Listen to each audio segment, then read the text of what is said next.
میرے نبی زمین کو دیکھ رہے ہیں کہ اللہ تعالیٰ زمین کا فرش کیسے بچھائے گا۔ میرے نبی آسمان کو دیکھ رہے ہیں، اللہ آسمان کا سامیانہ کیسے تانے گا، اللہ جنت کو کیسے پیدا فرمائے گا۔ جنت کو مصطفیٰ دیکھ رہے ہیں، جہنم کو مصطفیٰ دیکھ رہے ہیں، چاند کو مصطفیٰ دیکھ رہے ہیں، سورج کو مصطفیٰ دیکھ رہے ہیں۔ حالانکہ اللہ نے ابھی پیدا نہیں فرمایا ہے، خدا پیدا کرنے والا ہے، مگر نبی کی نظر وہاں پہنچ رہی ہے۔ اللہ نے چاند کو بنایا نہیں ہے، مگر چاند پر مصطفیٰ کی نظر پہنچ گئی ہے۔ سورج کو بنایا نہیں ہے، مگر سورج پر مصطفیٰ کی نظر ہے۔ آسمان کا سامیانہ تانا نہیں ہے، مگر آسمان پر مصطفیٰ کی نظر ہے۔ زمین کا فرش بچھایا نہیں ہے، مگر زمین پر مصطفیٰ کی نظر ہے۔ اللہ تبارک و تعالیٰ نے لوح محفوظ کو ابھی پیدا نہیں کیا ہے، مگر لوح محفوظ کے سرور کونین ملاحظہ فرما رہے ہیں۔ وہ نبی کتنا عالی شان ہوگا جو نبی زمین بھی دیکھ رہا ہو، سما بھی دیکھ رہا ہو، مکی بھی دیکھ رہا ہو، مکہ بھی دیکھ رہا ہو، لوح محفوظ کو دیکھ رہا ہو۔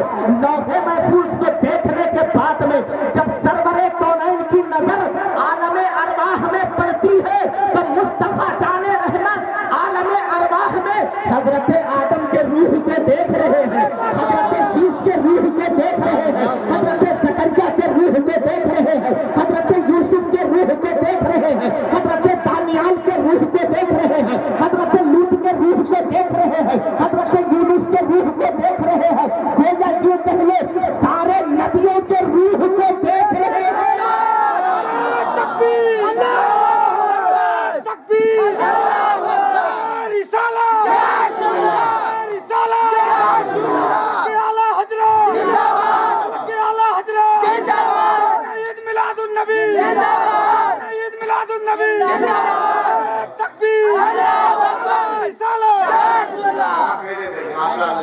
سارے نبیوں کی روح کو دیکھ رہے ہیں۔ اللہ اللہ، عالم ارواح میں جتنی بھی روحیں ہیں ساری روحوں پر مصطفیٰ کی نظر جا رہی ہے۔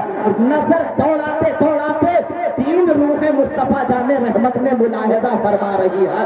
جب ان روحوں پر سرکار کی نظر جاتی ہے تو اتنا حسین و جمیل نور جو ہے روح ہے کہ ان روحوں سے نور نکل رہا ہے، ان روحوں سے نور نکل رہا ہے۔ یہ تینوں روحیں چمک رہی ہیں، چمکارے مار رہی ہیں۔ مصطفیٰ جان رحمت خدا کی بارگاہ میں پوچھ لیتے ہیں، رب قدیر میں نے روحیں تو بہت دیکھی ہے مگر یہ 3 روحوں پر میری نظر پڑی ہے، عجیب معاملہ ہے، ان سے نور نکل رہا ہے، بڑی چمکیلی نور ہے، بڑی چمکیلی روح ہے۔ اے میرے پروردگار عالم، یہ روحیں کس کی ہے؟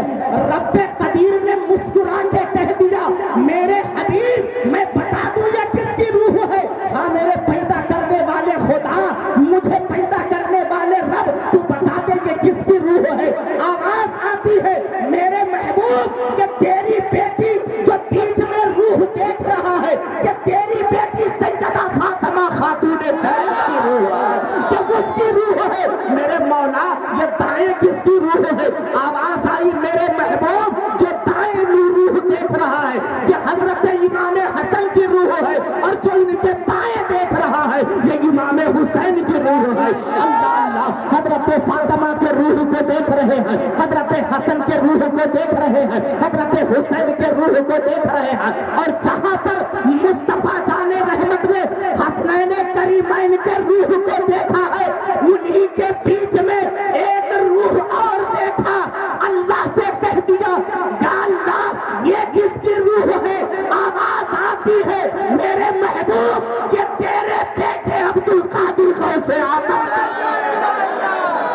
نعرہ تکبیر، نعرہ رسالت، جشن غوث الورا، فیضان غوث اعظم، فیضان غوث اعظم، فیضان اولیاء کرام، مسلک اعلی حضرت، عصمت مصطفیٰ، نعرہ تکبیر۔ میرے بیٹے عبد القادر غوث اعظم کی روح ہے۔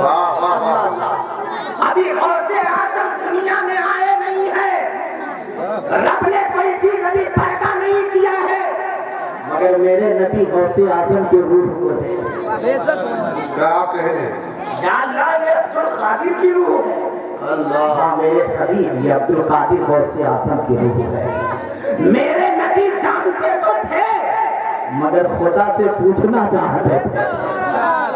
جب بتایا غوث اعظم کی روح ہے اور میرے نبی کی نظر پھر جب لوہے محفوظ پر پڑتی ہے تو نبی کیا دیکھ رہے ہیں؟ یہ وہی غوث اعظم کی روح ہے. جب یہ دنیا میں انسان کی شکل میں جائیں گے تو بچپن ہی میں ان کے ہاتھوں پہ ڈاکو کلمہ پڑھ کر کے طائف ہو جائیں گے اور کلمہ پڑھ کر کے اسلام کے اندر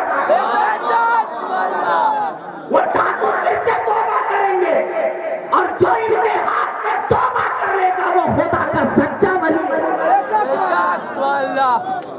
میرے آقا اس چیز کو بھی ملاحظہ فرما رہے ہیں. تمام روح میرے آقا نے ملاحظہ کی. اللہ اللہ اللہ. پھر اسی نور محمدی کے صدقے میں اللہ نے سب کچھ پیدا کیا.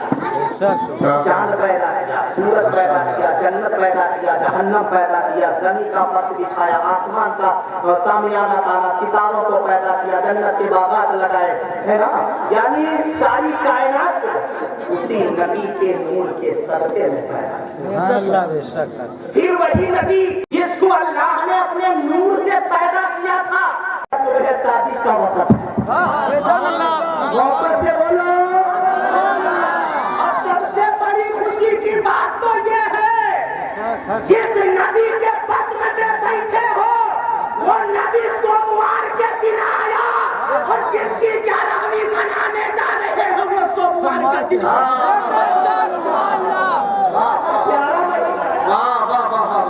وہ دن بھی سوموار کا, یہ غوث اعظم کا مہینہ, یہ دن بھی آ رہا ہے سوموار. تاریخ بھی پیاری, دن بھی پیارا.